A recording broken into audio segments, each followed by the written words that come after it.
What if your next level isn't waiting? It's already whispering beneath the noise. What if climbing your mountain isn't about reaching a summit, but shedding what no longer serves you? Here are 30 life-shifting lessons from The Mountain Is You by Brianna Wiest, a guide to turning self-sabotage into self-mastery and becoming the person you were always meant to be. 1. Self-sabotage is not a flaw. It's a survival pattern. The parts of you that resist change are trying to protect you, but from an outdated version of reality. The key is to stop fighting those parts and start understanding them. They're not enemies, they're messengers. Listen to their fear and then lead them somewhere new. 2. The mountain is you. Your biggest obstacle isn't out there. It's the fear, avoidance, and unconscious beliefs inside you. You don't need to conquer the world, just the version of you that believes you're not ready. The climb is internal, and the peak is self-trust. 3. Awareness is the first climb. You can't change what you don't see. Start by observing your own thoughts, reactions, and resistance without judgment. Awareness creates choice. Every time you name a pattern, you loosen its grip. Naming is power, and power is what moves mountains. 4. You outgrow your old life by outgrowing your old self. Transformation isn't just about doing new things. It's about becoming someone who no longer fits the past. Your life can't evolve if your identity stays stuck. The moment you release who you used to be, space opens for who you're becoming. 5. Emotional triggers point to unhealed places. Instead of running from discomfort, ask, what is this trying to teach me?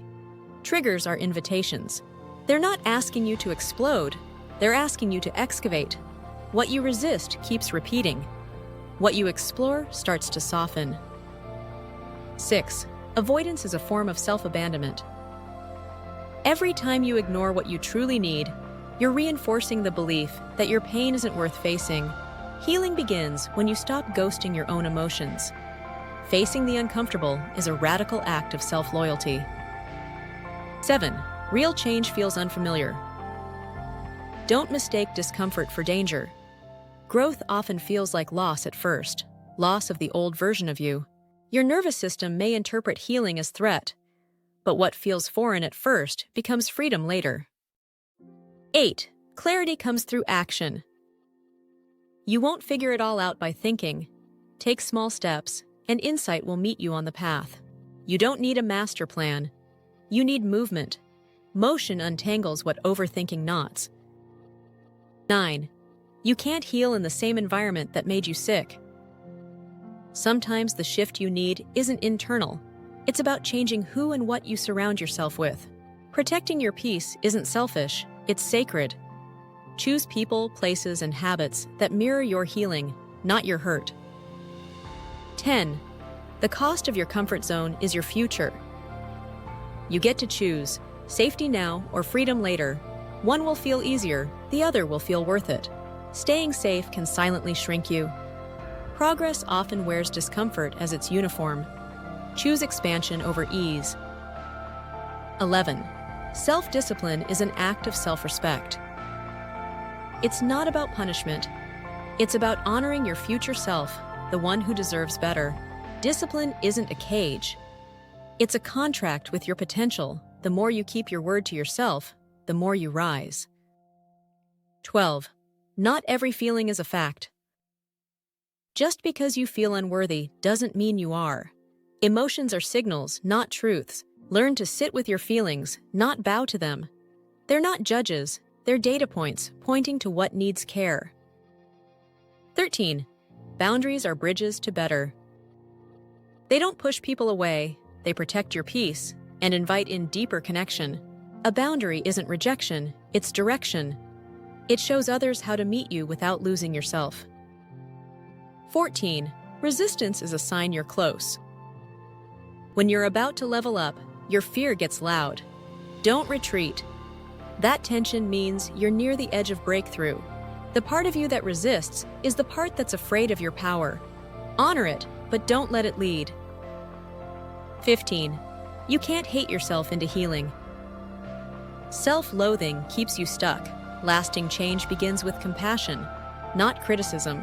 Speak to yourself like someone you want to keep. Kindness isn't weakness, it's what dissolves the shame that holds you back. 16. You were never too much.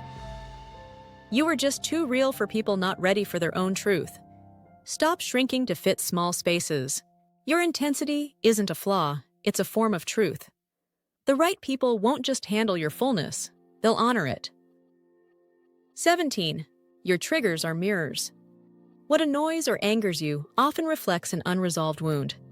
Don't deflect, reflect. What stings is what's unspoken. Triggers illuminate what's tender. That's not weakness, that's your next lesson. 18. Not everyone will come with you. As you rise, some relationships will fall away.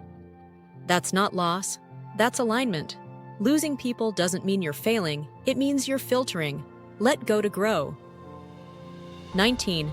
Identity is not fixed. Who you were isn't who you have to be. You're allowed to evolve. Change isn't betrayal, it's truth catching up. You're not abandoning yourself, you're updating the story. 20. Healing creates space for your true self. Letting go of past pain doesn't erase who you are.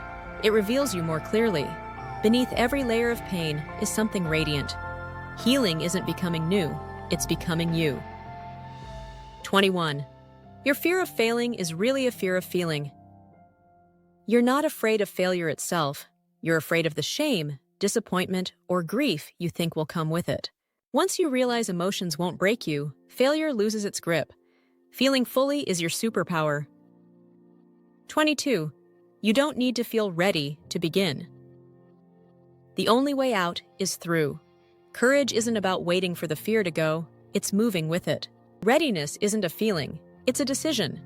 Action births confidence, not the other way around. 23. Let your breakdown become your breakthrough. Rock bottom can be the solid ground you build on. If everything's falling apart, something new is trying to rise. Breaking isn't the end, it's the opening. Sometimes falling apart is how your truth breaks through. 24. Productivity is not proof of worth. You don't have to earn your right to rest. Your value isn't measured by output. You are not a machine. Rest is not a reward, it's a right. You're worthy even when still. 25. Every time you self-abandon, you confirm the lie. That you're not enough, not capable, not worthy. Choose differently, one small moment at a time. Every moment of self-honoring rewrites your story. Healing happens in micro-decisions. Choose yourself again and again. 26. Growth is not linear. Healing happens in spirals. You'll revisit old wounds, but with new strength. Progress looks like repetition, but it's deeper every time. Return doesn't mean failure, it means you're ready for more truth. 27. The version of you that survived deserves your thanks. But the version of you that's thriving deserves your commitment. You're not discarding your past self. You're honoring them by rising. Survival got you here. Thriving takes you further. 28. Stop waiting to be chosen. Choose yourself. Validate your own path, and others will adjust. The moment you crown yourself, you stop chasing scraps. Self-approval is the soil of lasting growth. 29. You become what you repeatedly tolerate. If your standards are low, your life will match. Set higher ones, and keep them. Your boundaries broadcast your belief. If you want different results, raise your baseline and stay consistent. 30. This mountain isn't in your way. It is your way. Every fear, every trigger, every painful layer, they are the path to your power. Climb it. The mountain is your map. What feels hard is what leads to wholeness. Don't avoid it, ascend it. So remember this, you are not broken, you're becoming. The discomfort you feel is not a sign you're failing, it's a sign you're finally facing the truth. And the truth is, you're ready. You've always been. The only thing left is to start climbing. Drop your favorite lesson in the comments and commit to trying one out in real life. Smart lessons from great books for great minds. If you enjoyed this bite, like, subscribe, turn on notifications, and keep feeding your brain, one book at a time, right here on Brain Book Bites.